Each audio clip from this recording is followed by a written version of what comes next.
بسم اللہ الرحمن الرحیم۔ جس وقت بلایا گیا طبیب کو تو طبیب نے کہا یہ تو زہر ہے اور زہر جان بوجھ کر لگایا گیا۔ بہرحال امام کو شفا بھی ہوئی اور مدینہ آئے، اور اب کی مرتبہ جو تیسری بار زہر دیا گیا وہ ہیرے کو پیس کر امام حسن رضی اللہ تعالیٰ عنہ کے مشکیزہ کے اندر ڈال دیا گیا۔ امام حسن رضی اللہ تعالیٰ عنہ 27 صفر کی رات سوئے ہوئے تھے، اچانک نیند سے بیدار ہوئے۔ حضرت زینب رضی اللہ تعالیٰ عنہ عبادت میں مصروف تھیں۔ آپ نے نیند سے بیدار ہو کر حضرت زینب رضی اللہ تعالیٰ عنہ کو آواز دی اور حضرت زینب امام کی طرف متوجہ ہوئیں۔ حضرت حسن رضی اللہ تعالیٰ عنہ فرمانے لگے، میں نے خواب میں دیکھا نانا جان اور امی اور ابا جان کو کہ وہ مجھے جنت کی سیر کرواتے ہیں۔ میں نے نانا جان سے عرض کیا کہ آپ میرے حالات سے باخبر ہیں۔ مجھے تماچے لگائے گئے، میرے پیروں تلے سے مسلح کھینچا گیا، کتنا ستایا گیا۔ میرے سامنے اس وقت مدینے میں میرے والدین کو گالی دی جاتی ہے۔ یا رسول اللہ صلی اللہ علیہ وآلہ وسلم، میں اس دور سے گزر رہا ہوں۔ آقا صلی اللہ علیہ وآلہ وسلم نے فرمایا کہ صبر کرو، تم بہت ہی جلد ہم سے آ کر ملنے والے ہو۔ امام حسن رضی اللہ تعالیٰ عنہ نے ایک اور خواب دیکھا۔ آپ کی پیشانی پر قل ہو اللہ شریف لکھی ہوئی ہے۔ یہ خواب جب لوگوں نے سنا تو خوش ہوئے، لیکن آپ کے شاگرد سعید ابن مسیب نے سنا تو آپ نے فرمایا کہ مولا اگر یہ خواب کی تعبیر پوری ہو گئی تو سمجھ لیجئے کہ آپ بہت جلد دنیا سے جانے والے ہیں، کچھ ہی دن بچے ہیں۔ یہ خواب تو تھا ہی، سب لرزے ہوئے تھے۔ اس خواب نے اور لرزا دیا تھا۔ امام حسن رضی اللہ تعالیٰ عنہ نے کہا، بہن میں نے خواب میں دیکھا۔ حضرت زینب نے پوچھا یہ کیسا خواب ہے؟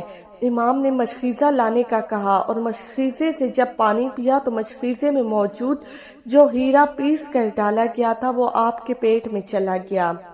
روایتوں میں آتا ہے کہ مورخین لکھتے ہیں کہ آپ کے کلیجے کے 72 ٹکڑے ہوئے، بعض نے لکھا کہ 80 ٹکڑے ہوئے، بعض نے لکھا کہ آپ کی آنتوں اور کلیجے کے 100 سے زیادہ ٹکڑے ہوئے۔ جب آپ قے کرتے تو وہ ٹکڑے ہو کر گرتے۔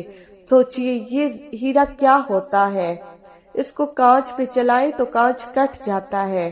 یزید صرف قاتل حسین رضی اللہ تعالیٰ عنہ ہی نہیں بلکہ قاتل حسن رضی اللہ تعالیٰ عنہ بھی ہے۔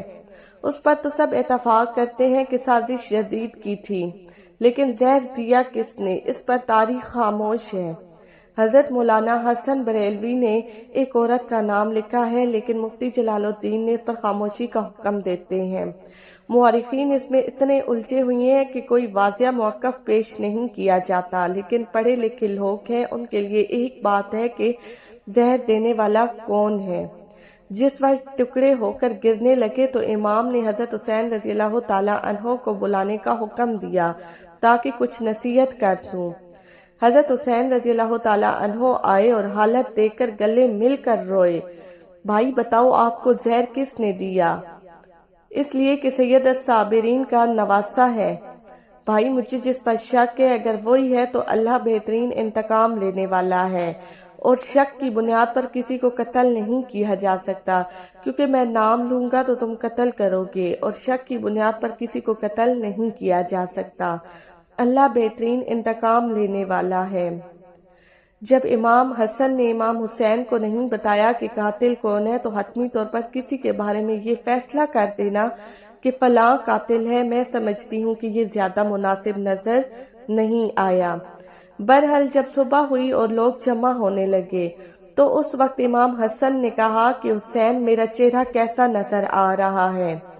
امام حسین رضی اللہ تعالیٰ عنہ نے روتے ہوئے فرمایا کہ آپ کا چہرہ ہرا ہو گیا۔ مسکرا کر کہا کہ اس تکلیف میں مسکرایا ہے حسن جس تکلیف میں لوگ ساری خوشیاں لوگوں کی چھین جاتی ہیں۔ حسن مجتبیٰ نے جب سنا کہ میرا چہرہ ہرا ہو گیا تو فرمایا، حسین یاد ہے نا نانا کی حدیث معراج مکمل ہو گئی ہے۔ لوگوں نے پوچھا کہ حدیث معراج کیا ہے؟ فرمایا کہ جب میرے حضور صلی اللہ علیہ وآلہ وسلم معراج پر گئے تھے اور ہماری پیدائش بھی نہیں ہوئی تھی تو نانا معراج پر جنت کی سیر کر رہے تھے تو جنت میں 2 محل دیکھے، ایک ہرا تھا اور ایک لال تھا۔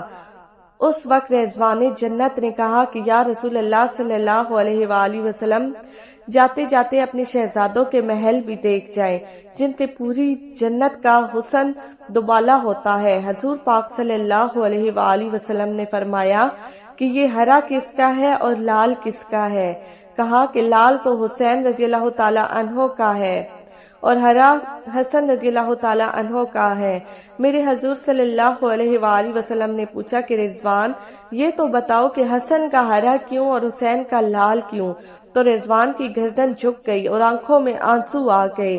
اہل بیت کی محبت میں رضوان جنت بھی رونے لگ جاتا ہے، جبکہ جنت میں کوئی رو نہیں سکتا۔ جنت وہ ہے جہاں رویا نہیں جاتا، لیکن یہ شہادت حسنین ہے، اسے جب بھی یاد کیا جاتا ہے تو رضوان جنت بھی روتا ہوا نظر آتا ہے۔ رضوان کی عرض کرنے کی ہمت نہ ہوئی۔ حضرت جبرائیل علیہ السلام آئے اور عرض کی، یا رسول اللہ صلی اللہ علیہ وآلہ وسلم، میں بتاتا ہوں، اللہ کے حکم سے یہ ہرا اس لیے ہے کہ حضرت حسن رضی اللہ تعالیٰ عنہ کو زہر دیا جائے گا اور ان کا چہرہ اور جسم ہرا ہو جائے گا، اور حضرت حسین رضی اللہ تعالیٰ عنہ کو کربلا میں شہید کیا جائے گا اور شہادت کی وجہ سے خون سے سارا جسم لال ہو جائے گا، اس لیے حسن کا ہرا اور حسین کا لال محل ہے۔ دیکھا حضور پاک صلی اللہ علیہ وآلہ وسلم کی یہ حدیث معراج پوری ہو رہی ہے۔ اس کے بعد حضرت حسن رضی اللہ تعالیٰ عنہ نے لوگوں کو جانے کا حکم دیا اور گھر والوں کو ٹھہرنے کا کہا۔ اس وقت مولا حسن کے 3 یا 4 بیٹے تھے۔ ان بیٹوں میں ایک بڑا بیٹا تھا جس کی عمر صرف 7 سال تھی۔ وہ بڑا خوبصورت تھا اور نام قاسم تھا، اور ماں کا نام ام فروا تھا۔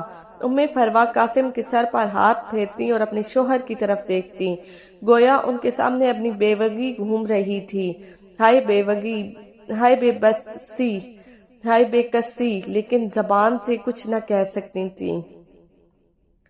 جب سب لوگ چلے گئے حتیٰ کہ کوئی نہ بچا تو حضرت حسن رضی اللہ تعالیٰ عنہ نے اپنے بازو پر بندھے ہوئے تعویذ کو کھولنے کا حکم ام فروا کو دیا۔ تعویذ کھولا اور کھول کر حضرت حسن نے کہا کہ میرے بیٹے قاسم کو میرے پاس لاؤ، اور اپنے ہاتھوں سے وہ تعویذ بیٹے کے بازو پر باندھ دیا اور فرمایا کہ بیٹا، ایک وقت آئے گا جب تو شدید مصیبت میں گرفتار ہو جائے گا، اس وقت یہ تعویذ کھول کر دیکھ لینا۔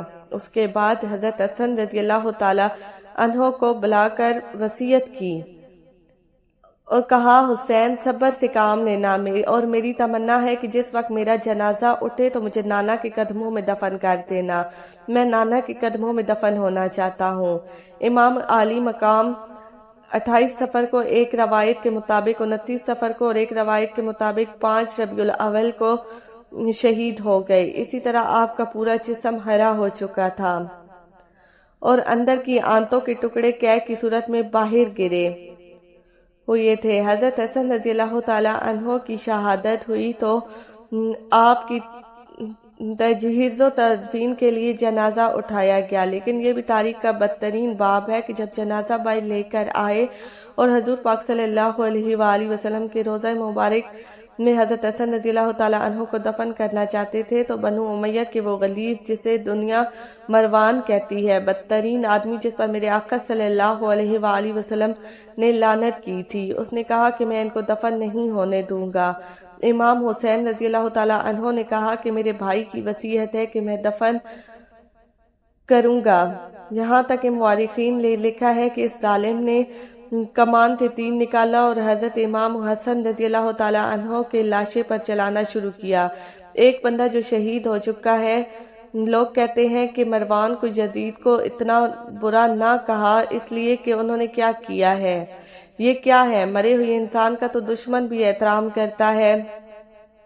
مروان کیسا ظالم تھا، نانا کے قدموں میں نواسے کو لے جا رہے تھے، تلوار سے جنازہ روک لیا اور جنازے پر تیر چلانا شروع کر دیے۔ بعض روایتیں یہاں تک آتی ہیں کہ جنازہ حسن پر تیر چلائے۔ حضرت زینب رضی اللہ تعالی عنہا نے کہا کہ فاطمہ کے 2 بیٹوں کے جنازے میں نے دیکھے ہیں۔ حسن کو دوبارہ کفن ملا اور حسین کو تو ایک بار بھی کفن نہ ملا۔ لوگوں نے کہا کہ حسن کو 2 بار کفن کیسے ملا؟ کہا کہ جب مروان نے حسن کے لاشے پر تیر چلایا تو وہ تیر لگا تو وہ حسن کے کفن سے خون کی فوار نکل پڑی۔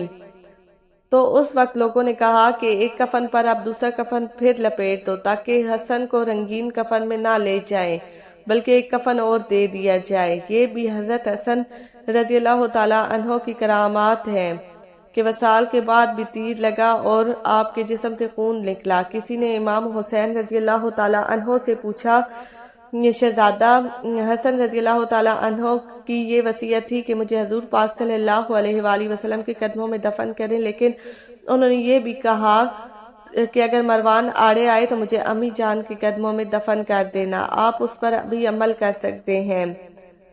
پھر امام حسن رضی اللہ تعالیٰ عنہ کو حضرت فاطمہ رضی اللہ تعالیٰ عنہ کے قدموں میں دفن کر دیا گیا۔